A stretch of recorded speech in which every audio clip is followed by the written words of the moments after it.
La clase de semiología renal. Empezaremos, vamos a compartir.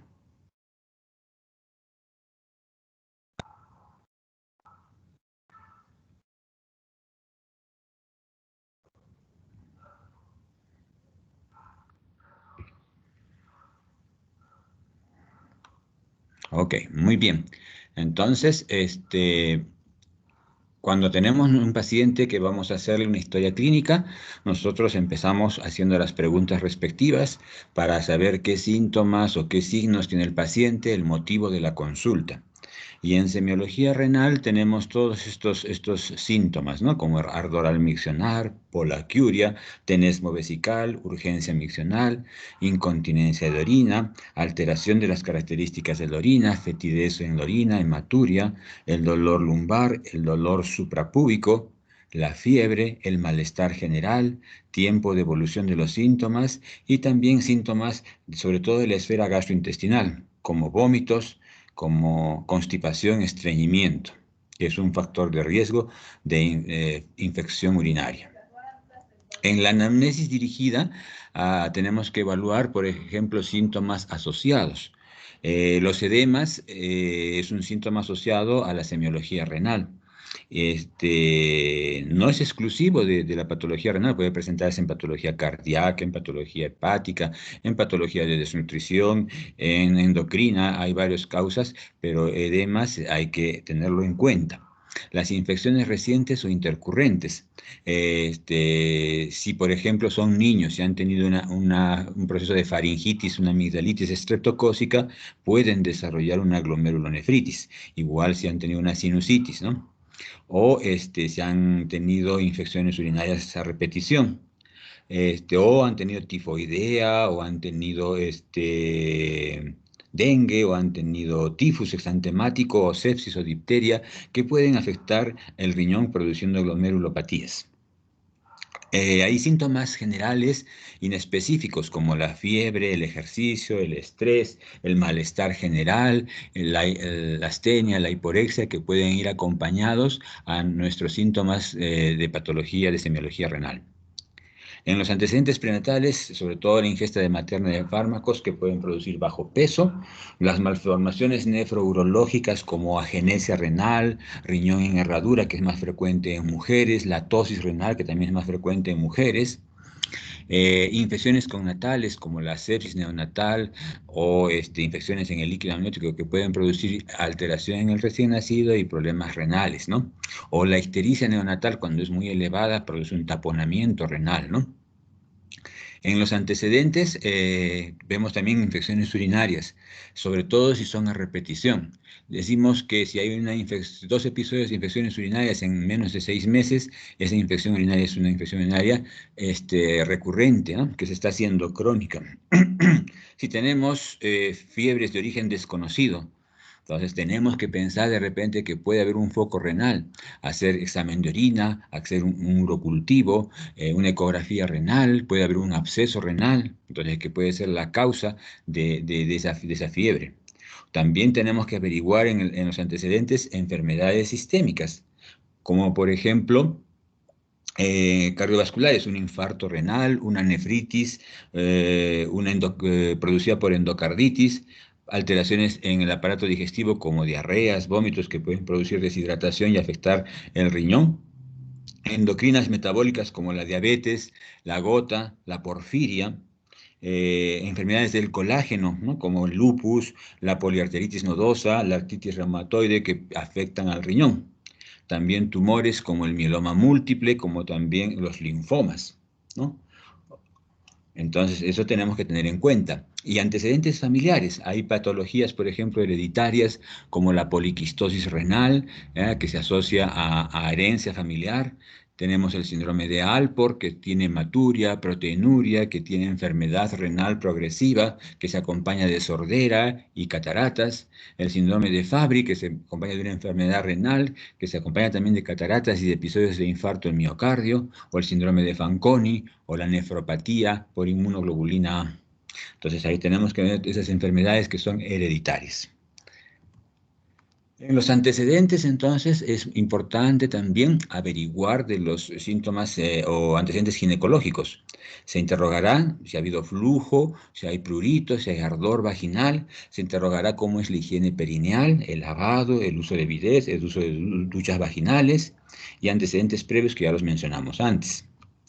En los antecedentes personales tenemos hábitos de alimentación e ingesta de líquidos, sobre todo hábitos de alimentación, averiguar la cantidad de proteínas que tendría que estar restringida si hay una enfermedad renal crónica, tenemos que averiguar la ingesta de calcio, de fosfatos, de ácido úrico en la dieta, porque esto está relacionado con la formación de cálculos renales cuando los presenta. Tenemos que averiguar también la ingesta de líquidos, que debe ser 8 vasos al día como promedio, pero si tiene mucha ingesta de líquido, ¿no? Entonces podría ser una potomanía, puede ser también una baja ingesta de líquidos y producir una oliguria o una anuria. Los antecedentes patológicos que ya los mencionamos, hacer hincapié en la hipertensión, en la diabetes y en la obesidad que afectan directamente al riñón y que producen una nefropatía diabética o una nefropatía hipertensiva. Patologías de la esfera renal. Aquí tenemos la poliquistosis renal, tenemos la genesia renal, la tosis renal, los cálculos renales, ¿no? Averiguar en los antecedentes esas enfermedades. Cirugías previas, por ejemplo, en la esfera genital, una histerectomía, una operación de prolapso vesical o prolapso genital, ¿no es cierto? Averiguar si es operado de la próstata, ¿no? Una cirugía urológica, una nefrectomía, una operación de riñón, o también una operación digestiva. A veces ha ocurrido en algunas veces que se hace una cesárea y por un poco de descuido se lesiona el uréter, y entonces tiene que volverse a intervenir para poder recanalizar o poder componer el uréter. Los síntomas que tiene la patología renal se pueden dividir en estos 4 grandes grupos. Tenemos el dolor y el edema. El dolor renal hay que distinguirlo de la lumbalgia, ¿no? La lumbalgia es un dolor, ¿no es cierto?, que empieza en la región lumbar, que tiene una irradiación hacia la región glútea y hacia el miembro inferior del mismo lado, pero por la región posterior. Se exacerba con la actividad física y calma con el reposo. Puede ser agudo, puede ser crónico, ¿no es cierto? Puede ser, no es tanto como cólico, sino es como rayos, como presión, como que pasa electricidad, ¿no?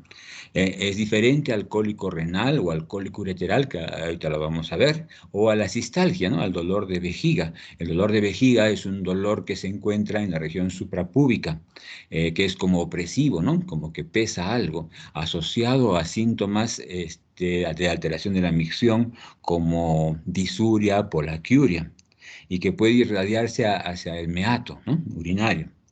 El edema, que ya lo mencionamos, que lo vamos a ver en otro cuadro, que también se asocia a la semiología renal. El otro grupo son alteraciones del aspecto de la orina. Aquí tenemos la hematuria, la presencia de sangre en orina, la presencia de proteínas en orina, la proteinuria, en el aspecto de las orinas turbias, ¿no es cierto?, que cambian de color, ¿no? Usualmente el color es transparente, pero si cambia de color ya nos orienta a una patología, o, por ejemplo, puede ser una infección, que es una piuria. También vemos las alteraciones en la densidad de orina, y acá tenemos la isostenuria, que mantiene una densidad baja, ¿no?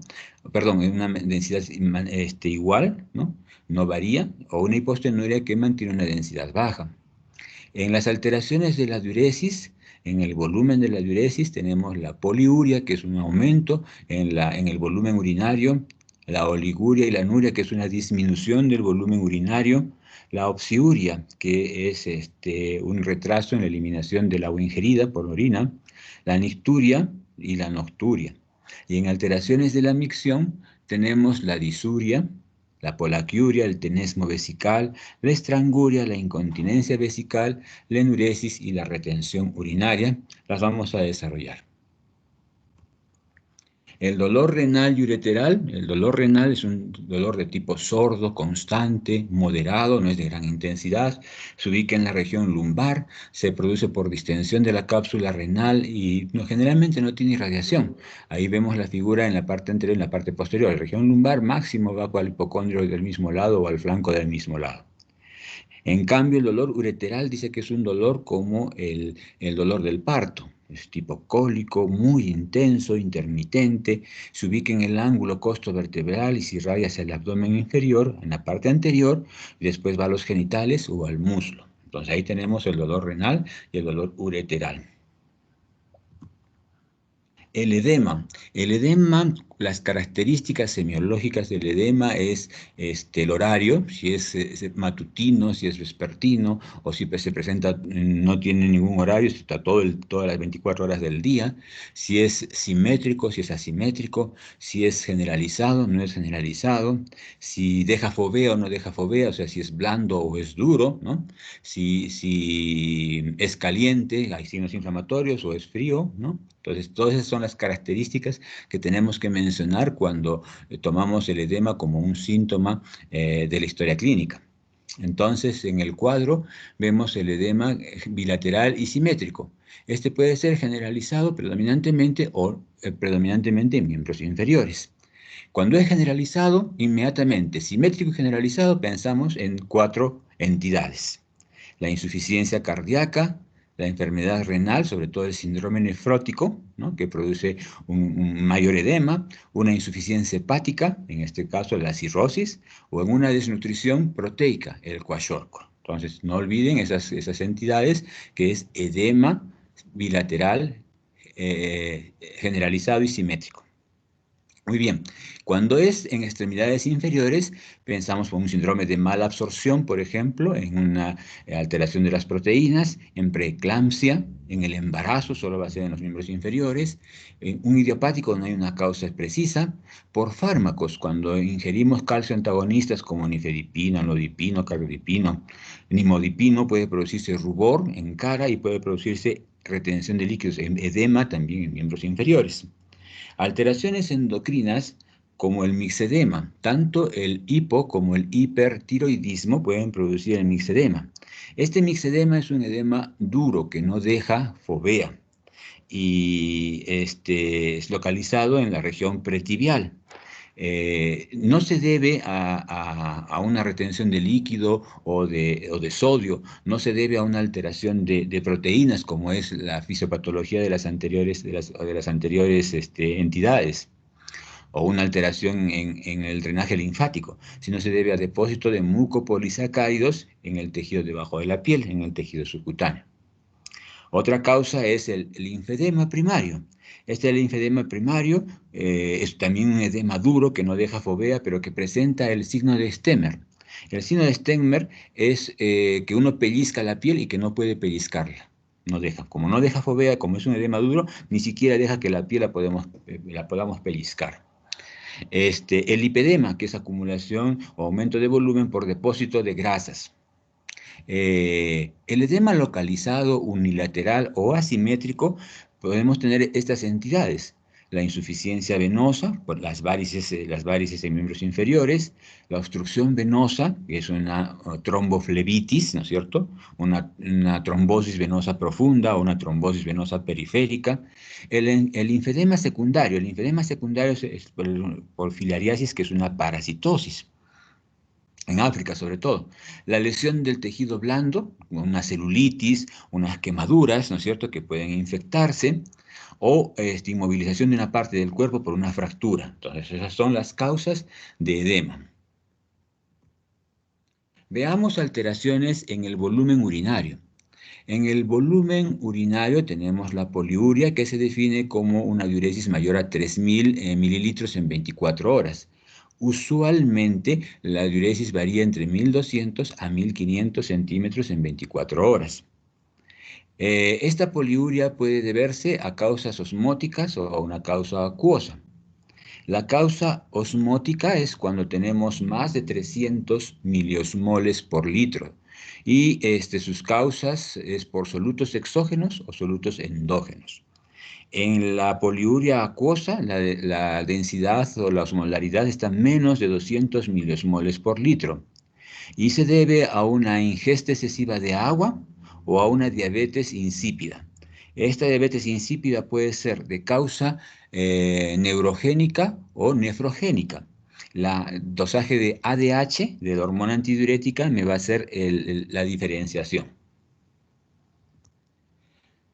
En la poliuria osmótica lo que tenemos son causas tubulares de hiperflujo tubular o de hiperfiltración. En las causas tubulares, por ejemplo, tenemos el uso de diuréticos, hay aumento de la expansión del líquido extracelular o también puede ser un cerebro o un riñón perdedor de sal. El hiperflujo tubular es a causa de los solutos exógenos y endógenos. Los endógenos podría ser el aumento de la glucosa, como es en la diabetes mellitus, o el aumento de la urea por un síndrome urémico, como se presenta en la insuficiencia renal, sea aguda o sea crónica. O también por solutos exógenos, como el uso de manitol, que es una solución hiperconcentrada que se utiliza para edema cerebral. O también puede ser una causa de hiperfiltración por una reposición exagerada de volumen o por el uso de catecolaminas, ¿no?, que produce una vasoconstricción y aumento del flujo. Otras alteraciones del volumen urinario es la oliguria, que se define como una diuresis menor a 500 centímetros cúbicos en 24 horas. La oligoanuria es una diuresis menor a 100 centímetros en 24 horas. Y la anuria, que es la ausencia de producción, la ausencia de filtración de orina. Las causas en ambas, en estas, puede ser prerrenal, renal y posrenal. La causa prerrenal significa que es antes de que esté el riñón. ¿Y qué está antes del riñón? La arteria renal. Entonces tiene que haber una alteración en la arteria renal. Generalmente es por una disminución del flujo, por una pérdida de líquidos como una deshidratación o en una sepsis, que hay una vasodilatación periférica. Causas renales es daño del mismo glomérulo, de la membrana basal del glomérulo, que se produce en las glomerulonefritis. Y una causa postrenal generalmente ya es después del riñón, o sea, en el uréter, en la vejiga, en la uretra. Y aquí la causa principal es una uropatía obstructiva, sea por una hipertrofia benigna de próstata, que es un crecimiento, no confundir con la prostatitis. La prostatitis es una inflamación de la próstata que ocurre en varones jóvenes. La hipertrofia benigna de próstata es un crecimiento de la próstata, ¿no?, que ocurre a partir de los 45 años en los varones, ¿no? En unos avanza muy rápido, en otros crece menos. Otra causa son cálculos renales, ¿no? Que pueden ser tan grandes que pueden obstruir el uréter, quedarse ahí atascados, son cálculos coraliformes. Otro pueden ser presencia de tumores. Entonces, recuerden la causa prerrenal, renal y posrenal. Tenemos alteraciones en la micción y hay varios términos que debemos de recordar. El tenesmo vesical es un deseo constante e ineficaz de orina. La persona que tiene tenesmo vesical tiene una necesidad imperiosa de ir al baño. Corre a ir al baño, va a miccionar y no tiene orina. ¿No? Otra vez se va a hacer sus quehaceres, su trabajo, y de repente otra vez tiene el deseo imperioso de ir a orinar, va a orinar y va al baño y no orina, no hay orina. La disuria, que es la dificultad y dolor o ardor en la micción. La polaquiuria, que es una micción frecuente y en pequeña cantidad. Esta disuria y polaquiuria van a reflejar inflamación, ¿no es cierto? O de la vía urinaria, ¿no? Sobre todo de la vía urinaria baja, ¿no? De la uretra o de la vejiga. Entonces puede ser en una uretritis, en una cistitis que puede presentarse. La polaquiuria puede ser diurna o puede ser nocturna, ¿no? La estranguria. La estranguria es una micción lenta y dolorosa, o sea, es una micción en cuentagotas y acompañada de disuria. La urgencia al miccionar es una necesidad imperiosa de orinar, pero cuando va al baño, a diferencia del tenesmo, sí hay micción. La opsiuria, que es un retraso en la eliminación del agua ingerida. Yo generalmente tomo un volumen determinado de agua y más o menos tengo que eliminar ese líquido. Entonces en la obsiuria hay un retraso. ¿Cuándo se presenta eso? En insuficiencia cardíaca, en insuficiencia renal, en problemas neurológicos, hay varias causas. Al igual que la nicturia, la nicturia es una alteración en el volumen urinario en la noche que supera al volumen del día. Entonces se presenta en todas las poliurias, en las poliurias y en todas las patologías por edemas. Podría ser ahí en opsiuria y nicturia una pregunta y puedo ponerles causas de opsiuria, insuficiencia renal, insuficiencia cardíaca o insuficiencia cirrosis y puede presentarse en todas las patologías que dan edemas, sobre todo generalizados y simétricos. La otra alteración es la alteración en las incontinencias urinarias. La incontinencia urinaria significa que se escapa la orina, que no retiene la orina, ¿no? Y acá tenemos la incontinencia, las tres más frecuentes: la incontinencia urinaria de urgencia, la incontinencia urinaria de esfuerzo y la incontinencia urinaria por rebosamiento. En la incontinencia urinaria de esfuerzo es el deseo repentino y irreprimible de ir a orinar. Y mientras el sujeto está yendo a orinar, se le escapa la orina, se mojó todito, ¿no? Y generalmente el paciente tipo son los pacientes ancianos, ¿no? Las causas pueden ser neurológicas o no neurológicas. En las causas neurológicas tenemos una lesión cerebral o una lesión medular, en la vértebra medular alta. Y en la causa no neurológica tenemos causas idiopáticas o causas irritativas. En la causa irritativa puede ser una infección urinaria, ¿no es cierto? O una hipertrofia de próstata benigna en estadio inicial. La incontinencia de esfuerzo es definida como una pérdida de orina, ¿no es cierto?, por aumento de la presión abdominal. ¿Qué significa esto? Que con maniobras de Valsalva que aumentan la presión abdominal, como toser, estornudar, reírse fuerte, cargar la bolsa del mercado, entonces el sujeto va a presentar pérdida de orina, ¿no? El sujeto ahí presenta pérdida de orina. ¿En qué caso se presenta? En las mujeres, por ejemplo. En las mujeres en las que hay una debilidad del suelo pélvico. Y esto puede deberse a multiparidad, a menopausia o a intervenciones quirúrgicas ginecológicas previas, ¿no? Como un prolapso vesical. También puede presentarse en varones, ¿no es cierto?, que han sido operados por una cirugía radical de próstata, en la que puede haber una debilidad del esfínter interno vesical. Entonces también van a presentar esta incontinencia urinaria de esfuerzo. Y la incontinencia de rebosamiento. En esta incontinencia lo que hay es un juego de presiones. Una es la presión intravesical y otra es la presión a la que debe responder el esfínter externo vesical. Cuando la presión de la vejiga por la cantidad de orina que hay es mayor a la del esfínter externo, entonces se produce la micción. Acá es, por ejemplo, pacientes que han sido operados de próstata, ¿no es cierto? O que tienen también, perdón, una hipertrofia de próstata, pero en estadio final, ¿no? Y operados cuando han sido operados de los órganos pélvicos, en mujeres. Esas son las causas no neurológicas. Y las causas neurológicas es por una lesión medular baja, ¿no? A nivel lumbar, a nivel sacro. El volumen urinario está aumentado solo en la incontinencia urinaria de esfuerzo. Y el volumen residual está aumentado tras una micción, tras una orina, solo en la incontinencia urinaria por rebosamiento. Veamos ahora alteraciones de las características de la orina. En esto vamos a hacer un examen físico, un examen químico y un examen microscópico de la orina. En el examen físico vamos a evaluar el color, el aspecto, el olor y el volumen. El volumen ya lo hemos tratado. Entonces, en el color de la orina generalmente es transparente o amarillo claro, ¿no? Amarillo pajizo. Cuando nos despertamos va a ser mucho más amarillo, un poco más denso, va a haber una mayor densidad, ¿no?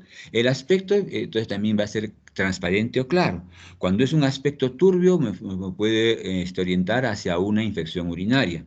Si es un aspecto espumoso, me orientará hacia una proteinuria. No es 100%, pero me va a orientar, ¿no es cierto?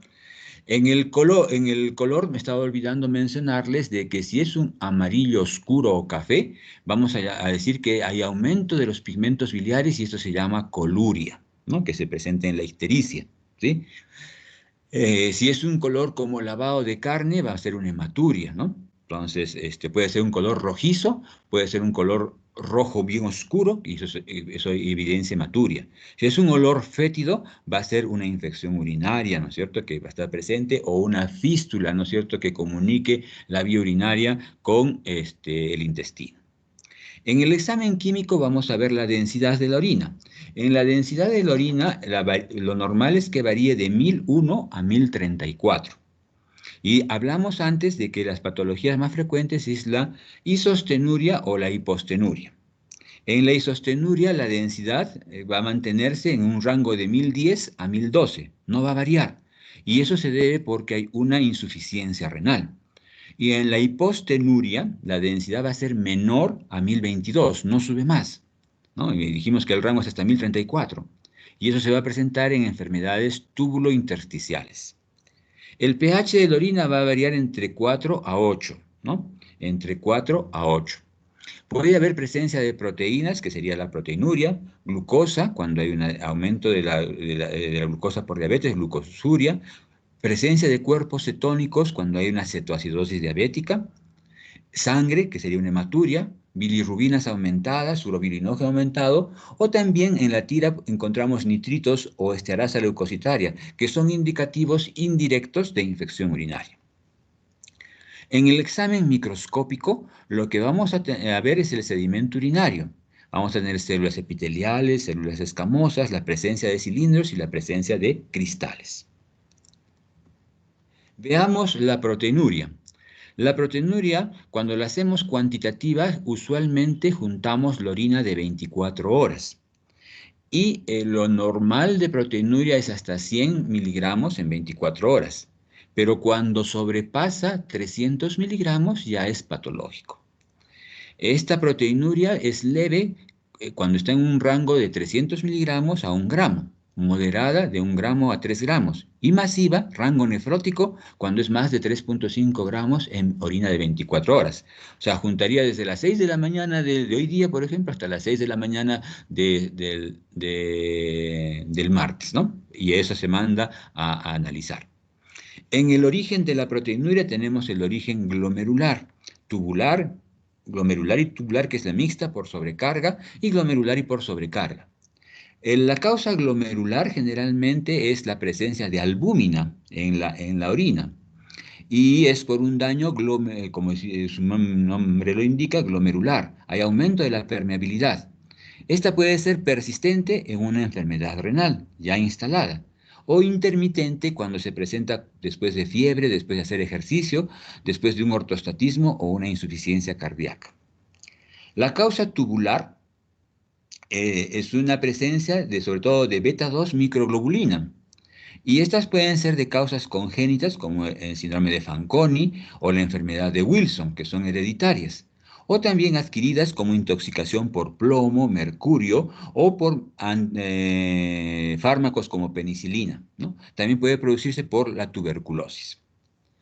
La mixta, tanto glomerular y tubular, ¿no es cierto? Generalmente es presencia de albúmina y de otras proteínas de menor peso. Y puede ser por necrosis tubular aguda o nefritis intersticial aguda o crónica. La de origen por sobrecarga son proteínas especiales, como por ejemplo la proteinuria de Bence-Jones, que se presenta en el mieloma múltiple, ¿no?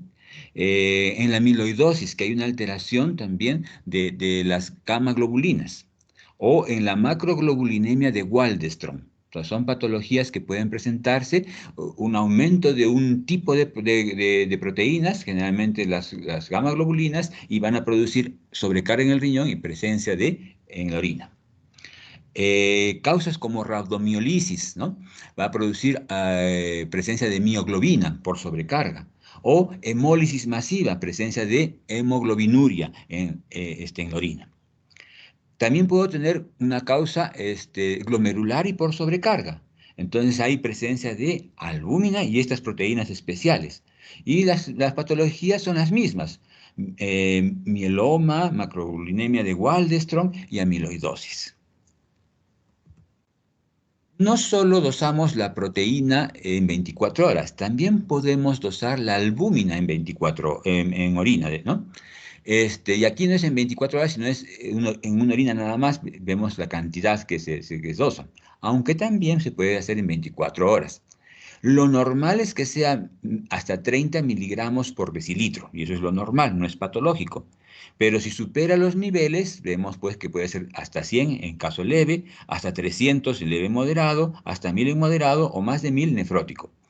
Este examen de hacer la microalbuminuria o dosar la microalbuminuria lo hacemos sobre todo en pacientes diabéticos para determinar el grado de nefropatía diabética.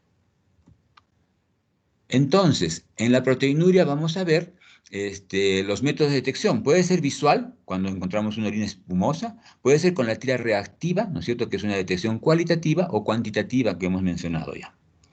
En la anamnesis, en los síntomas asociados, si tenemos una proteinuria con hematuria y con aumento de la presión arterial, pues hay un daño renal, es un síndrome nefrítico, ¿no? O con presencia de edemas.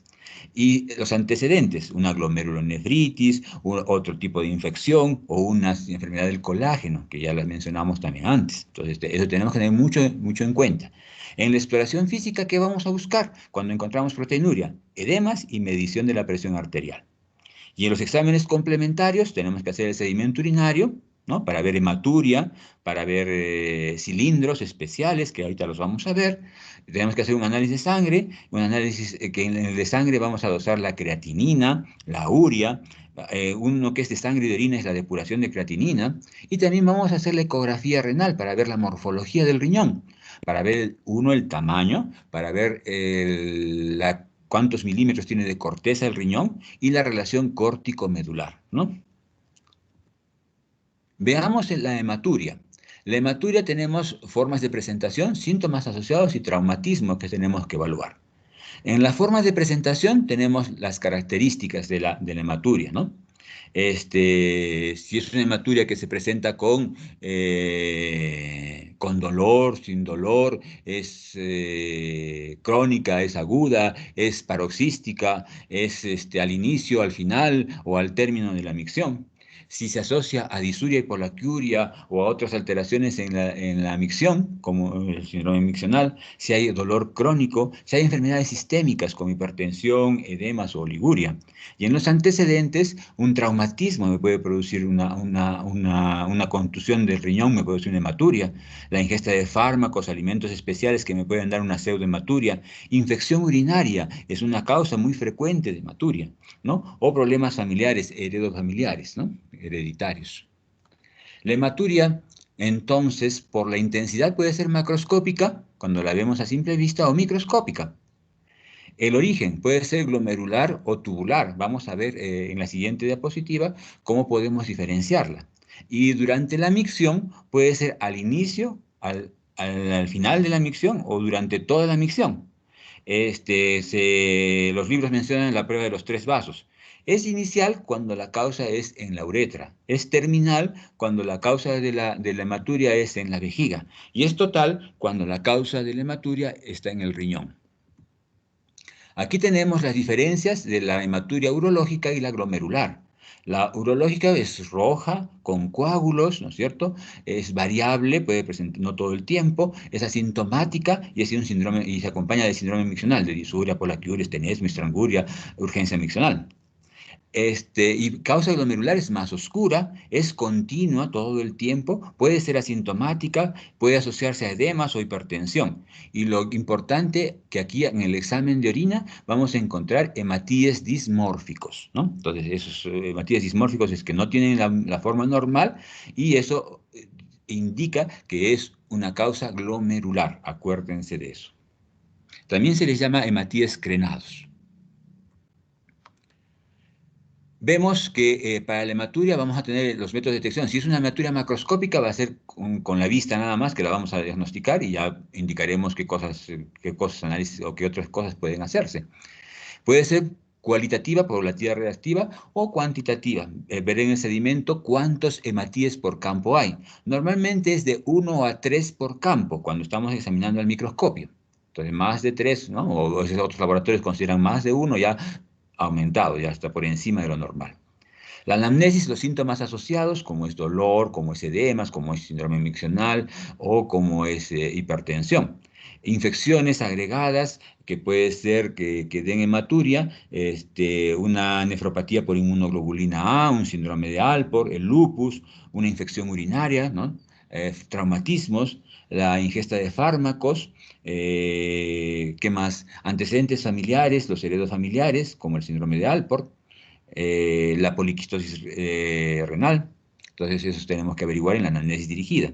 En la exploración física, aparte de examinar el riñón con las maniobras que vamos a mencionar, hay que buscar masas, hay que medir la presión arterial y examinar genitales, ¿no? Porque puede ser ahí la causa de la hematuria. Por ejemplo, cuando hay un sondaje, cuando ponemos una sonda vesical, ¿no? Podemos provocar hematuria. Y si el paciente no está lúcido y orientado y está más bien con delirio, con excitación psicomotriz, a veces se jalan la sonda los pacientes hospitalizados y hay un traumatismo en la uretra, porque la sonda vesical, para que no se salga, se llena un globito que está en la vejiga, ¿no? En la parte interna. Si se la jala externamente, todo ese globito se sale entero por la uretra y va a dañarla. Exámenes complementarios, tenemos análisis de sangre, ¿no es cierto?, para ver creatinina, la urea, para ver la depuración de creatinina o filtración medular, ¿no es cierto?, la prueba de función renal, el examen de orina, y también vamos a ver la ecografía, ¿no?, para ver si hay cálculos, que es causa de hematuria, para ver si hay quistes, que es causa de hematuria, ¿no?, o tumores, que también es causa de hematuria.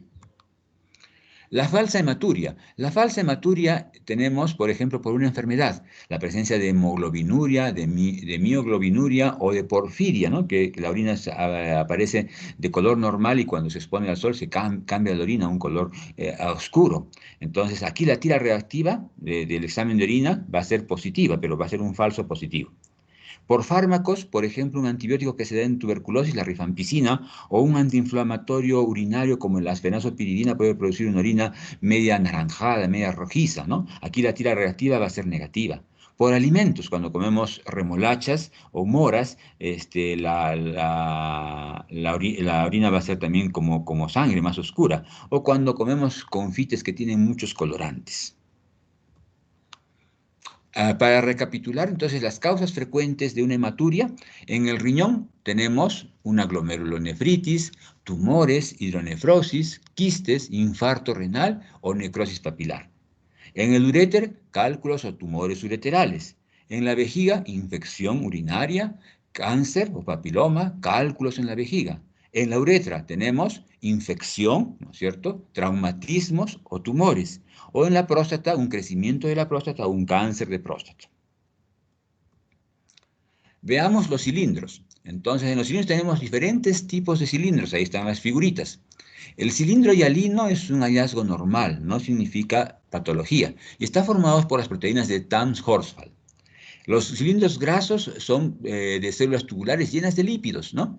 Y aquí son típicos del síndrome nefrótico. Entonces, si yo les pongo en una pregunta, cilindro graso, ¿qué patología? Síndrome nefrótico. Los cilindros eritrocitarios son característicos patognomónicos de una glomerulonefritis junto con los hematíes dismórficos, ¿no? Los cilindros, pero también pueden encontrarse en trastornos de coagulación, cuando está alterada la coagulación o cuando damos anticoagulantes.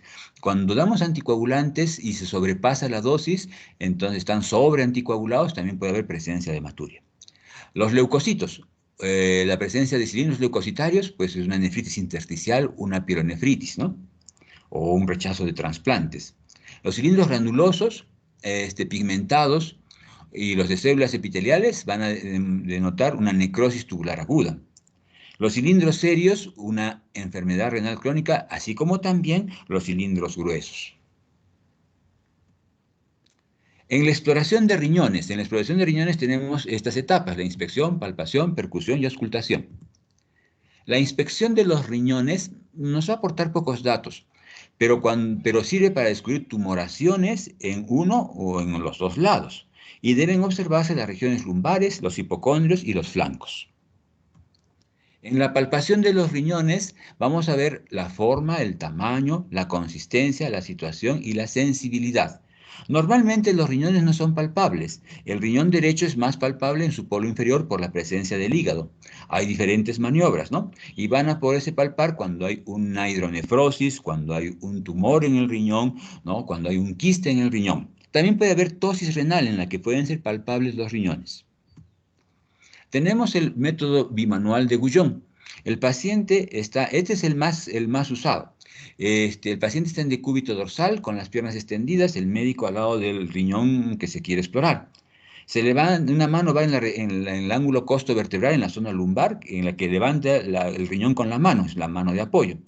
Y durante la inspiración, la mano exploradora, que está por la parte anterior, debajo del reborde costal, es la mano que va a evaluar el tamaño, la forma y la consistencia. Realiza con la técnica de Guyon. Es una palpación bimanual. El riñón se palpa con la mano homolateral. El riñón izquierdo con la mano izquierda y el riñón derecho con la mano derecha. La mano izquierda, en este caso la palpación del riñón izquierdo, se desplaza desde la fosa ilíaca izquierda hacia el flanco, por fuera de la línea de los rectos anteriores, y la mano derecha, los dos dedos índice y medio en oposición con el pulgar, se colocan en la zona útil. Perdón. Realiza con la técnica de Guyon. Es una palpación bimanual. El riñón se palpa con la mano homolateral. El riñón izquierdo con la mano izquierda y el riñón derecho con la mano derecha. La mano izquierda, en este caso la palpación del riñón izquierdo, se desplaza desde la fosa ilíaca izquierda hacia el flanco, por fuera de la línea de los rectos anteriores, y la mano derecha, los dos dedos índice y medio en oposición con el pulgar, se colocan en la zona útil o ángulo costo-muscular, que es la unión de las dos últimas costillas con la línea externa de la masa común lumbar. Ok, entonces esta es la maniobra de Guyon. La mano que está en la parte lumbar en la masa muscular vertebral. La otra maniobra es la maniobra del signo del peloteo. Igual el paciente está en decúbito dorsal. El examinador se coloca al lado opuesto del riñón a estudiar. Es igual que el método de Guyon, solamente que con la mano posterior que está en la región lumbar se envía impulsos bruscos y con la mano anterior se deprime la pared para poder palpar con los dedos el choque del riñón desplazado. Veamos el video. Para los riñones solo se utiliza la palpación y se realiza a través de la técnica bimanual antero-posterior o de peloteo, en la cual ponemos una mano bajo el flanco del lado a examinar y la otra mano sobre él. Hacemos presión de forma contraria alternadamente para desplazar el órgano. Generalmente no son palpables.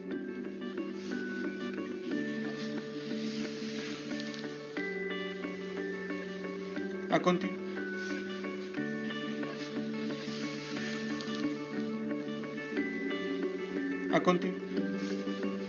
Los riñones se ubican en la parte más posterior del abdomen, retroperitoneales. En su parte superior quedan protegidos por las costillas flotantes. El derecho está un poco más bajo que el izquierdo, por la ubicación del hígado, y su polo inferior tiene más posibilidades de ser palpable. Existen alteraciones renales en las que están más grandes y se logran palpar con más facilidad, como en hidronefrosis, riñón poliquístico o un carcinoma renal, por ejemplo. El otro método de palpación es el método de Israel. Aquí el paciente está en decúbito lateral opuesto al riñón que se va a examinar con las caderas y las piernas en semiflexión. El riñón por gravedad va a caer hacia la línea media.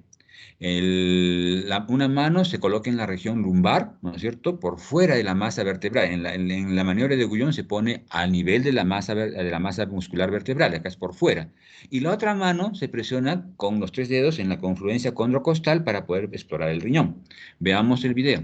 El enfermo se acuesta en decúbito lateral, opuesto al riñón que se va a palpar, con sus piernas y caderas ligeramente flexionadas. El médico de pie o sentado se sitúa frente al paciente y coloca una mano en la región lumbar con sus dedos en el ángulo costolumbar, mientras que la otra mano, con los dedos dirigidos a la región subcostal, se ubica en el flanco correspondiente al riñón que se va a palpar. En estas condiciones pide al enfermo que inspire profundamente, mientras al final de la misma la mano lumbar presiona de hacia atrás hacia adelante. La mano abdominal se va profundizando en cada respiración. Cuando la mano abdominal ha llegado al plano profundo adecuado, siente cómo el riñón desciende en la inspiración, circunstancia que aprovecha para examinarlo. Muy bien. Otro método para palpar el riñón es el método de Coelet. El paciente está parado, desciende el riñón por gravedad, la rodilla que está flexionada del lado del riñón que se va a examinar, o también apoyado sobre una silla. El examinador se pone al lado del riñón que se va a examinar. Hay una mano que se coloca en la parte posterior, en la región lumbar, también por fuera de la masa muscular vertebral, y la otra mano en la región anterior, en la confluencia condrocostal, para palpar el riñón. Veamos el video. Descansa, flexionando sobre una silla y a fin de relajar el abdomen. El procedimiento es bimanual, con una mano en la zona lumbar y la otra en el abdomen, en acecho inspiratorio del riñón.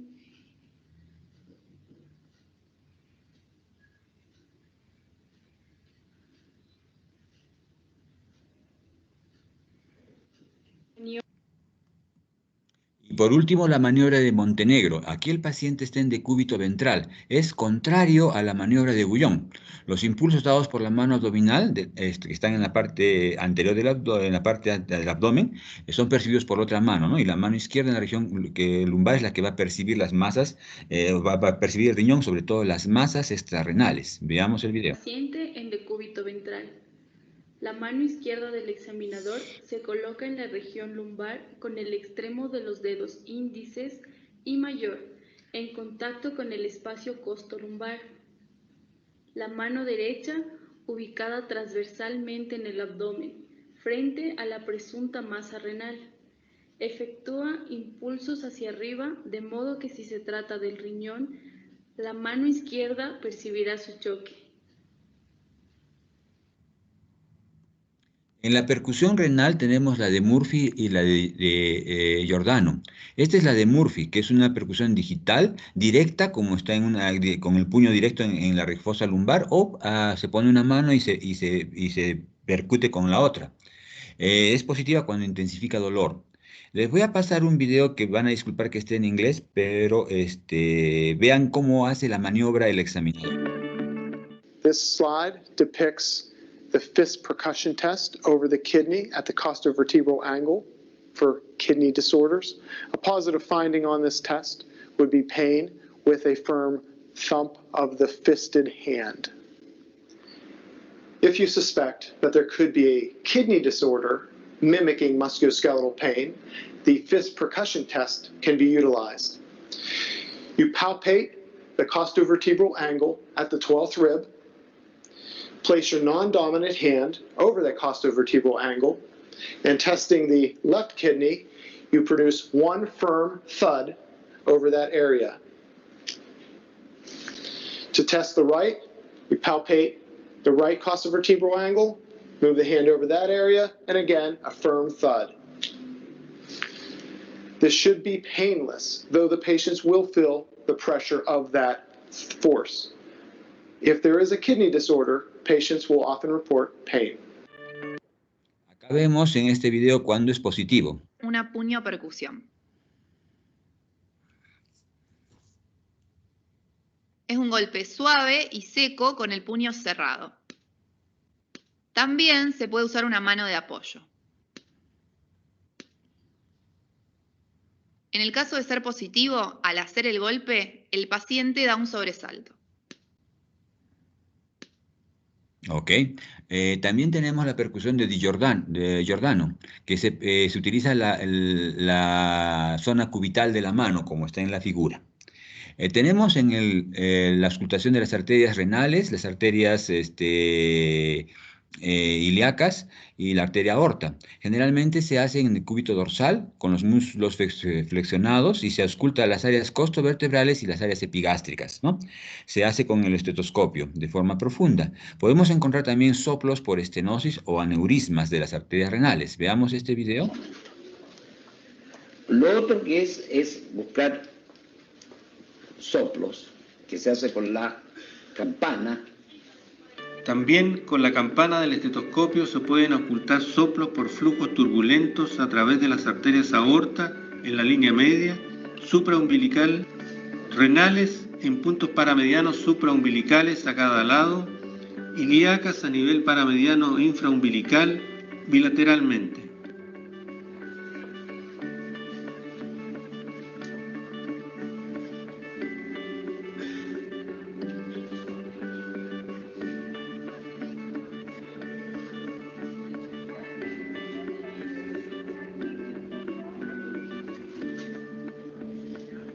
Muy bien, los uréteres hacemos la inspección y la palpación. Y aquí tenemos los puntos renoureterales que puede ser superior, medio e inferior. El superior se encuentra en la línea umbilical con intersección con el borde externo del recto anterior del abdomen y corresponde a la unión del riñón con el uréter. El renoureteral medio se busca en la unión de la línea biliaca con la espina del pubis o con el borde exterior del recto anterior y corresponde al cruce del uréter con los vasos ilíacos.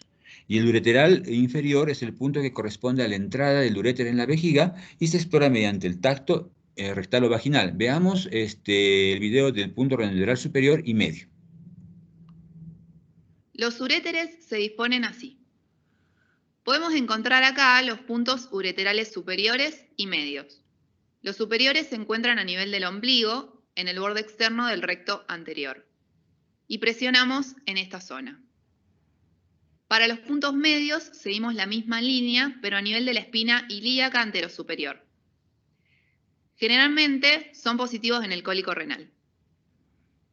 Muy bien, cuando hay inflamación. Tenemos los puntos dolorosos renales, el costo vertebral y el costo muscular. Se busca el costo vertebral a nivel de la duodécima costilla con la columna vertebral y corresponde a la salida del agujero de conjunción del duodécimo nervio intercostal.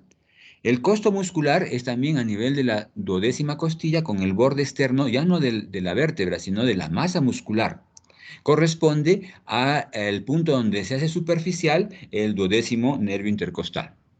Esto también está en inglés, van a disculpar. Okay, so what you want to do is you want to find the last rib posteriorly, and that is the 12th rib. So if you fill in between the ribs, be about right here, and then you're going to find the spine. And underneath the 12th rib and between the spine is that costovertebral angle. And about right here is where your left kidney is located, and over here is where your right kidney is located. So what we're going to do is we're going to take our hand and we're just going to put it over here. We're going to make a fist and we're going to thump our hand, and we're going to ask the patient if they have any pain. Okay, do you have any pain with that? No. Okay, and then we're going to do it to the other side. Do you have any pain? No. Okay, and if they had pain. Muy bien, ese es el costo vertebral. Quiero terminar con unas palabras, con una mención a Homer Smith, que fue un fisiólogo renal y también filósofo, en su libro de Pez a Filósofo. Dice, los huesos pueden romperse, los músculos pueden atrofiarse, las glándulas pueden ser insuficientes, incluso el cerebro puede irse a dormir, sin poner en peligro inmediato nuestra supervivencia. Pero si los riñones fallan, ni los huesos, ni los músculos, ni las glándulas, ni el cerebro pueden seguir adelante. Ok, muchas gracias. ¿Alguna pregunta?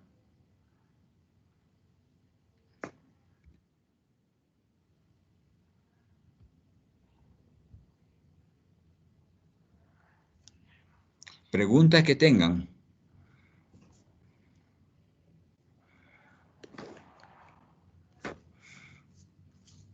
¿No hay preguntas? Bien, espero que haya sido de utilidad. ya nos estamos viendo en las prácticas de semiología y muchas gracias por su atención.